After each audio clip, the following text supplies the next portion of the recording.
안녕하십니까. 상법 문제를 정리하겠습니다. 자, 1번 문제 보시면 상법전에 속하지 않는 것 나와 있죠. 일반점들 우리 상행위법이나 회사법 그리고 보험법 전부 다 상법에 들어가 있지요. 어음법은 상법에 들어가 있지 않고 별도로 만들어진 법입니다. 그래서 어음법을 답하시면 되겠고요. 자, 3번 문제로 가겠습니다. 상법의 적용 중에서 옳은 것하고 나와 있죠.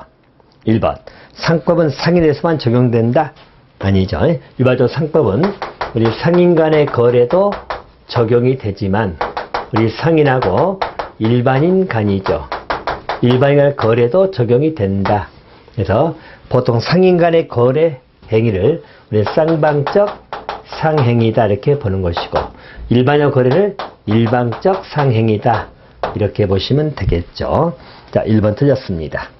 2번 상법은 민법과 규율 대상을 같이 하고 있다. 틀렸죠? 민법 말 그대로 개인 간의 생활관계를 규율하고 있고요. 아울러서 친족 상속까지 포함이 되는 거죠. 대신 상법은 상행위를 규율하기 때문에 규율 대상이 같다고 보기는 어렵습니다.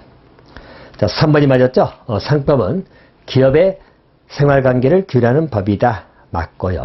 자, 4번은 상법 매매에 관한 법이다 라고 단정적으로 말할 수 있는 건 아니죠. 그래서 상사매매가 들어가긴 합니다만은 상법 자체가 매매에 관한 법이라고 보기는 어렵죠. 정답은 3번이 답입니다. 자, 4번 문제 법의 적용 순위인데 옳은 것 하고 나와 있죠. 일반적으로 법의 적용 순위에 관련된 문제이고요. 가장 기본적으로 정관 같은 상사자치법이 먼저 제일 우선되겠죠. 그 다음에 상사에 관한 특별법령이라든가 상사조약 있죠? 이게고요.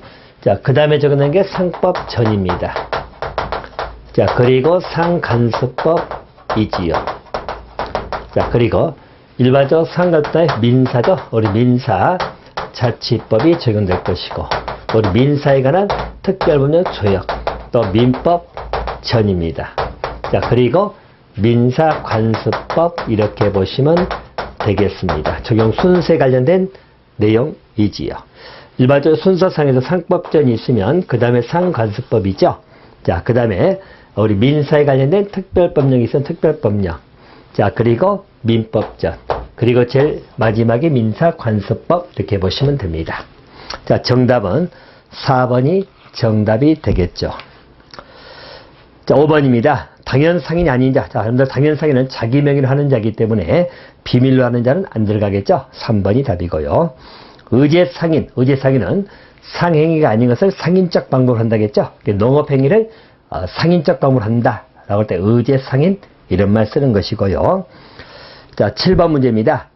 소상인의 기준 자본 금액은 1000만원 미만이지요. 그러니까 소상인은 자본 금액이 1000만원 미만 이렇게 받으시면 되겠고요. 자, 8번입니다. 상업사용인인데 틀린 것하고 나와 있죠. 자, 회사 기관은 상업사용인이 아니죠. 기본적으로 상업사용인은 보조자를 말하기 때문에 보조자문으로 지배인 이런 경우를 말합니다. 그래서 기관은 상업사용인이 아닙니다. 단순한 직공도 상업사용인이 아니죠. 책임을 지는 게 아니기 때문에요. 또 상업사용인은 경업피지 의무를 부담하지요. 자, 경업피지 의무라는 것은 일반적으로 영업주의 동종 영업을 해서는 안 되겠죠. 그러니까 경업 금지 의무로 생각하시면 됩니다. 자, 3번도 맞았고요. 자, 4번이 틀렸죠.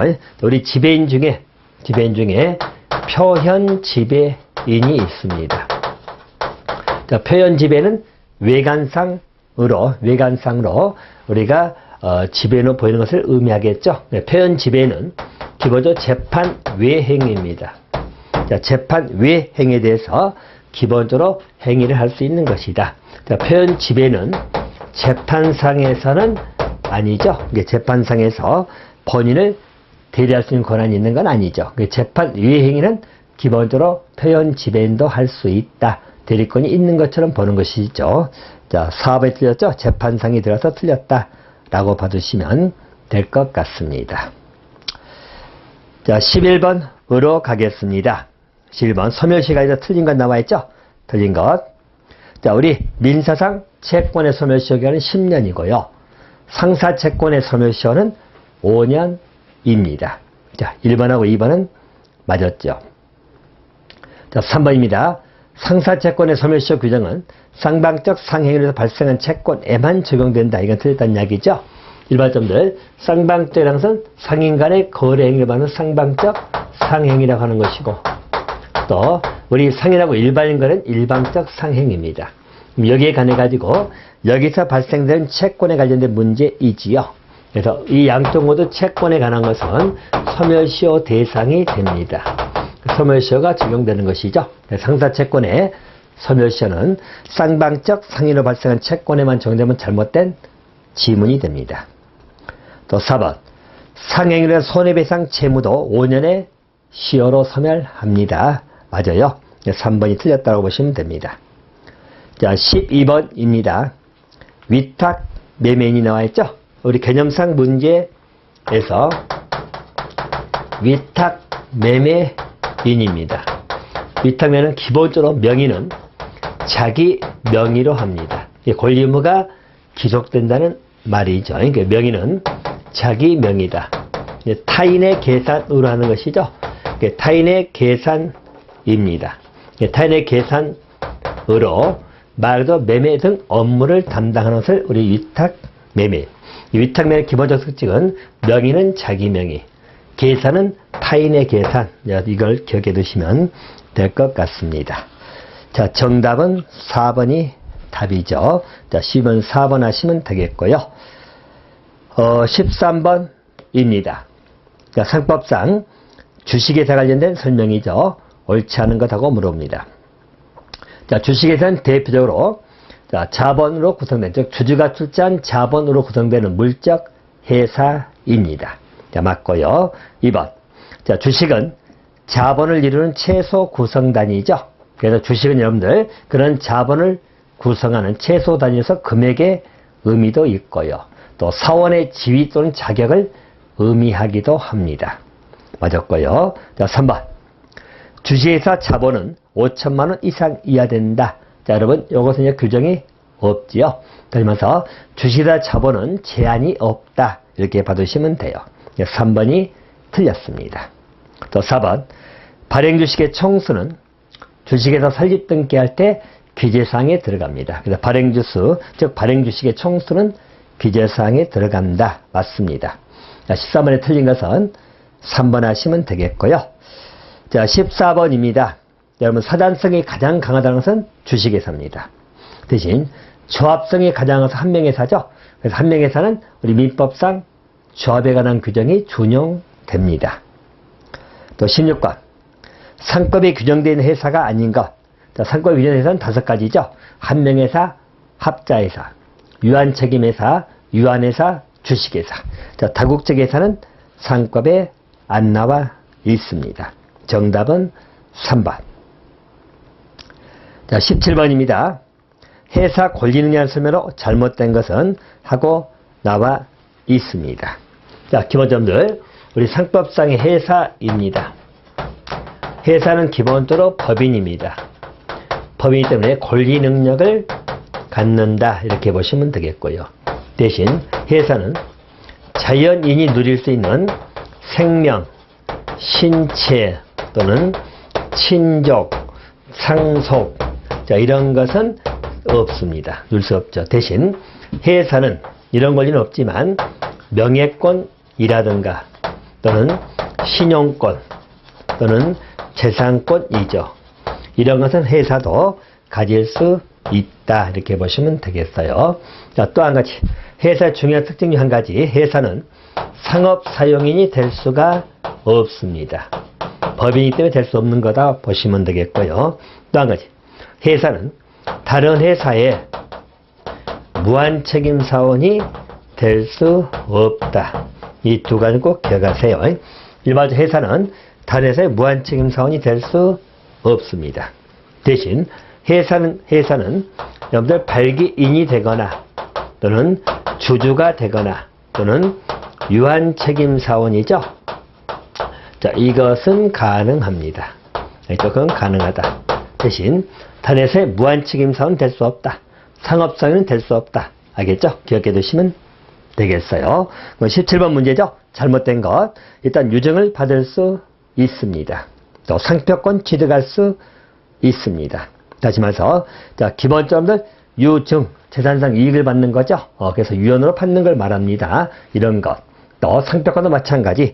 기본적 재산권의 문제에 관련된 것은 우리 회사도 일종의 재산권을 누릴 수 있잖아요. 가능합니다. 자, 3번 틀린 게 회사는 다른 회사 무한책임 사원이 될 수 없어요. 발기인 주주, 유한책임 사원은 가능하지만 무한책임 사원은 될 수 없다. 그렇게 보시면 되겠고요. 그래서 3번 틀렸네요. 자, 4번은 회사는 명예권이나 신용권, 재산권 등의 주체는 될 수 있습니다. 자, 17번 3번 하시면 되겠고요. 자, 18번입니다. 회사 권리능력인데 틀린 것. 자, 상업사용인 될 수 없다겠죠? 회사는 상업사용인이 될 수가 없습니다. 1번 틀렸고요. 대신 발기인이라든가 주주, 유한책임사원은 가능하다겠죠? 그래서 정답은 1번입니다. 자, 19번입니다. 회사인데 틀린 거. 회사는 다른 회사 무한책임사원 되지 못합니다. 1번 맞았고. 2번. 자, 미성년자는 무한책임사원이 될 수 없다. 틀렸어요, 여러분들. 1번, 미성년자도 우리 법정대리인의 허락을 받으면 다른 회사의 기본적인 무한책임사원이 될 수 있습니다. 미성년자도 무한책임사원이 될 수 있습니다. 자, 2번 틀렸고요. 자, 3번은 회사가 아닌 경우는 상호의 회사임을 나타내는 문자를 표시하지 못한다고 나와 있죠. 또 회사 목적은 반드시 상행위일 필요는 없다. 맞습니다. 자, 2번이 틀린 거고요. 20번입니다. 한명회사 틀린 건 나와 있죠. 한명회사입니다. 자, 일반적으로 2명 이상의 무한책임사원으로 구성된 한명회사인데요. 회사 자체마다 연대 무한책임을 지죠. 사원은 자연인 이해야 됩니다. 또 3번 틀렸네요. 자, 미성년자는 법정된 허락을 얻어도 한명회사 무한책임사원이 될 수 없다가 아니라 있답니다. 알겠죠? 그래서 우리 미성년자도 법정된 허락을 받으면 무한책임사원이 될 수 있다라고 봐두시면 되겠죠.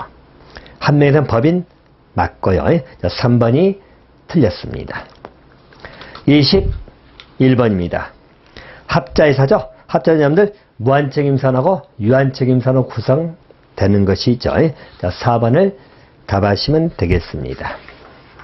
주식의 특성과 관련이 없는 건 나와 있죠? 자본, 주권, 그리고 법인성, 조합성은 아니죠. 그럼 조합성이 가장 강한 회사는 한명회사입니다. 한명회사는 주로 인적회사예요. 주식회사는 물적회사다 보니까 조합성보다는 일반적으로 사단성이 가장 강하다고 하는 것이죠. 그래서 정답은 4번입니다. 24번입니다. 상법상 자본에 관한 설명조 틀린 건 나와 있죠? 자본입니다. 자, 1번. 회사가 보여야 책임재산의 최저 한도를 의미합니다. 그죠? 그래서 자본은 현재 회사가 보유하고 있는 재산의 그 가치를 의미하는 게 아니라 우리 자본이라는 것은 일반적으로 회사가 보유할 수 있는 책임재산을 말합니다. 책임재산의 최저 한도. 자본이라는 하는 것이죠. 근데 책임재산의 최저 한도다. 그 표현을 기억하시고요. 또 우리 주식 같은 발행주식의 액면 총액을 말합니다. 또 주주의 출자로 구성되는 건 맞지요. 자, 사업에 들린 게 유한회사의 자본 총액은 1,000만 원 이상이어야 됩니다. 유한회사의 자본 총액은 1,000만 원 이상이어야 한다. 이렇게 보시면 되겠죠. 자, 4번이 틀렸습니다. 25번. 자, 우리 주식회사 설립에 관한 여러 가지 입법주의가 있는데 현재 우리가 취하고 있는 원칙은 준칙주의입니다. 준칙주의라는 것은 요건 등을, 즉 설립 요건 등을 법에 규정이 돼가지고 그 요건을 충족하면 설립이 가능한 것을 준칙주의 이렇게 보시면 되겠죠. 자, 2번이 답이고요. 26번. 우리 한 주의 금액은 100원 이상입니다. 1번이 답이고요. 27번입니다. 자, 주식인데 틀린 건 나와 있죠? 틀린 것. 자, 주주가 회사에 갖는 지분이죠. 회사가 갖는 그 지분을 주식이라고 합니다. 맞고요. 또 주식은 자본의 구성 부분을 의미하고요. 더군다나 사원의 지위, 주식은 자본의 구성단인 금액을 말할 것이고 더 나아가서 사원의 지위나 자격을 의미한다. 이렇게 보는 것이죠. 자, 4번 틀렸죠. 한 개 주식은 수인이 공유하지 못한다. 틀렸죠. 일반점들 우리가 보통 주식을 논의할 때 주식이 한 주다. 한 주는 수개로 분할을 할 수는 없습니다. 하지만 한 주는 수인이 공유는 가능하다. 이렇게 보는 것이죠. 그래서 주식 한 주는 수인이 공유하지 못한다. 틀렸어요. 공유가 가능합니다. 이렇게 봐두시면 되겠고요. 28번 하나 체킹하신다면 주식의 해산 사유가 아닌 거 나와 있죠. 보통 우리가 주식에서 특징 중에 사단성이 강조되다 보면 한 명이 남게 되면, 즉 기본적으로 2명 이상 사원이 있어야 되기 때문에 한 명이 남게 되면 기본적으로 우리 해산 사유가 됩니다. 주식회사는 1인 주주도 가능하기 때문에 한 명이 남아도 해산 사유가 되는 건 아니고, 그래서 1인 주주가 사망했다라도 일반 해산 사유가 되는 건 아니다. 그렇게 봐주시면 됩니다. 그래서 지위 승계, 상속의 문제가 되기 때문에 그렇게 보는 것이죠. 4번이 답이고요. 29번입니다. 유한회사 특징에 관련된 문제도 틀린 거. 자, 유한회사는 대차 대조표를 공고하지 아니하고요. 사원의 총수를 제한하고, 유한의 특징은 피해세적이고 비공개적이라고 하는 것이죠. 자, 4번 틀린 게 지분증권이 발행된다. 자, 사원의 지분을 해서 지분증권을 발행하지 못하는 게 유한회사입니다. 그래서 정답은 4번 하시면 되겠습니다. 자, 31번으로 가겠습니다. 자, 상법상에 피보이익이다. 틀린 것 하고 나와 있습니다. 자, 피보이익이죠. 일종의 이제 우리 보험에 관련돼 가지고 피보이익은 손해보험에서 주로 이제 논의가 되는 것이죠. 그래서 우리 보험금의 최고 한도를 의미하기도 하는 것이죠. 그래서 자, 피보험이익이 설정이 돼야 됩니다. 피보험이익이라는 그 개념은 우리 보험의 목적입니다. 일반적으로 우리 손해보험에서는 보험의 목적은 재산을 말합니다. 그래서 거기에 대해서 보험사고 관련해가지고, 자, 우리 보험사고와 관련돼가지고, 자, 보험사고가 나게 되면 우리 피보험자가 가지는 경제적 이익을 말합니다. 그래서 우리 보험사고가 나게 되면 우리 피보험자가 가지는 경제적 이익관계, 그래서 우리 피보험이익이다. 이런 말 쓰는 것이에요. 다시 말하면 피보험이익은 아까 말씀드렸죠. 우리 보상금의 최고 한도를 의미합니다. 자, 그래서 이 피보험이익 범위 내에서 우리가 보험 가입을 하잖아요. 그래서 최고 한도를 의미한다. 이렇게 봐주시면 될 것 같습니다. 자, 그래서 일반적으로 우리 손해보험에서 기본적으로 우리 피보험에는 본질적 요소다. 이렇게 보시면 됩니다. 손해보험에서 본질적 이익이 되는 것이죠. 그러니까 최고 한도를 의미합니다. 자동차 보험들 때 여러분들 예를 들어서 우리 1억이다, 5천만 원이다 피보험이익이 설정되는 것이에요. 자, 그래서 보험금, 우리 보험금의 우리 보험금이죠. 보험금의 최고 한도를 의미합니다. 이렇게 보시면 돼요. 그래서 우리 보험금 보상금의 최고 한도다라고 잡아주시면 될 것 같습니다. 자, 30에 틀린 것은 임보험계약의 본질적 요소다. 아니죠. 일반점들 우리 임보험하고 손해보험의 기본 특징은, 손해보험은 자동차다. 자동차 내가 외제차다. 그러면 거기에 따른 피보험이익이 산정되겠지만, 사람에 관한 것은 사람이 사망한다, 다친다. 예측도 어렵고, 사망할 때 가치를 어떻게 산정할 것이냐 해서 그게 명확하지가 못한 거죠. 임보험에서는 피보험이익이 본질적 요소가 될 수가 없어. 그래서 피보험이익은 손해보험에서의 본질적인 요소라고 보셔야 되겠죠. 1번은 틀렸습니다. 자, 기본적으로 피보험이익은 적법해야 되고 금전으로 산정할 수 있는 기본적 경제적 이익관계여야 됩니다. 또 보험계약의 동일성을 결정하는 기준이죠. 동일성을 결정하는 기준이다. 그래서 피보험이 같을 때 보험계약이 충족되는 문제, 중복보험 문제가 나오겠죠. 또 피보험의 이익의 주체를 피보험자다. 이렇게 보통 보는 것이죠. 자, 31번 여러분, 틀린 건 1번이 틀렸다. 이렇게 봐두시면 될 것 같습니다. 자, 32번입니다. 손해보험이 아닌 것하고 나와 있죠. 보험의 종류, 형평은 중요합니다. 자, 우리 상권은 손해보험하고 임보험이 나와 있고요. 자, 손해보험의 대표적인 사례들이죠. 어떤 분들 뭐 화재가 발생 화재보험이다. 그죠? 자, 또 일반점들 뭐 해상보험이다. 해상보험이다. 또는 운송보험이다. 운송보험 또는 책임보험이다. 이런 거. 자, 또는 자동차보험이다. 또는 보증보험이다. 이런 거. 또 우리 책임보험의 일종으로서 재보험도 있어요. 재보험이다. 그러면 재보험이라는 것은 말 그대로 보험을 또 드는 것이죠. 이 말의 의미는 뭐냐면 일반적으로 우리 보험자가 있다는 얘기죠. 우리 보험회사입니다. 근데 보험회사가 만약에 다에게 보험금이다. 금액이 큰 보험금을 지급해야 될 문제죠.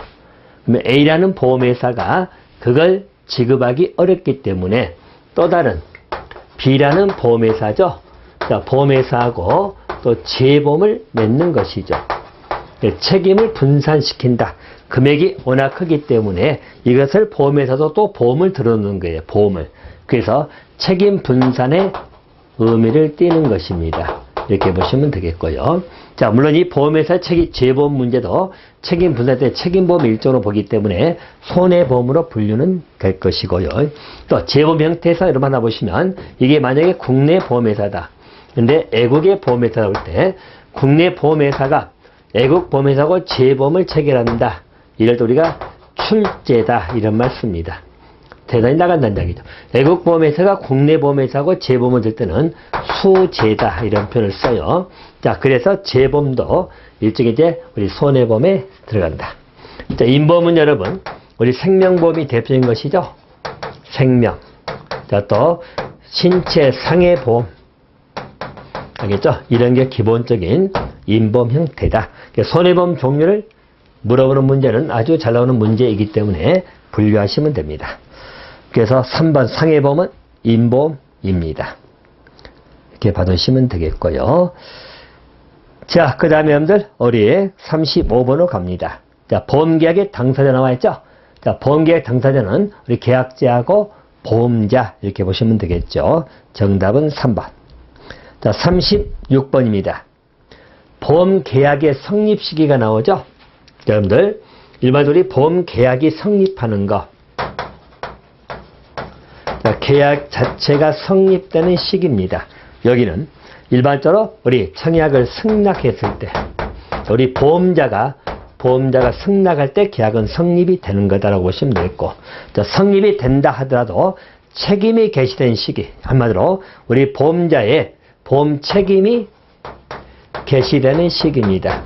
여기는 최초 보험료가 일반적으로 지급이 될 때죠. 그러니까 최초 보험료를 지급받은 때 이때라고 보시면 됩니다. 자, 보통은 1회가 많지만 보통은 1회지만 1회라고 말할 수 없는 것이 보통 지급유예라는 것이 있어요. 자, 심사 과정에 필요해서 지급유예가 필요하다면 이때는 계속보험료도 최초 보험료로 볼 수 있거든요. 그래서 최초 보험료 지급한 때죠. 1회 보험료라고 하면 이건 틀린 점이 됩니다. 최초 보험료입니다. 그래서 보통은 1회 보험료가 최초가 될 수 있지만 일종의 지급 유예가 있게 되면 그 다음에 4회차부터 최초 보험료를 보는 경우도 있고 그래요. 그래서 최초 보험료가 지급된 때를 의미한다. 성립은 승낙한 때, 책임이 개시된 시기는 최초 보험료 지급받은 때. 그래서 36번은 3번이고요. 37번은 4번이 답입니다. 자, 38번입니다. 자, 보험금 지급 의미에 관련된 문제 소멸시효죠.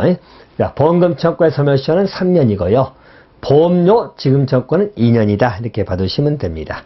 그래서 보험료 지급 청구의 소멸시효는 2년. 자, 우리 보험금 청구의 소멸시효는 기본적으로 3년이다. 이렇게 봐두시면 되겠습니다. 자, 그래서 3년 2년이고요. 자, 그 다음에 40번이죠. 40번. 인보험에서 피보험자 나와 있죠. 피보험자입니다. 얘는 일반적으로 자신의 생명 신체에 따라서 일종의 이제 보험에 부과된 자연인을 말합니다. 그래서 인보험에서 피보험자는 자연인을 말한다. 자, 1번 여러분, 보험 금액을 지급받을 자를 보험 수익자로 한다겠죠? 보험 수익자.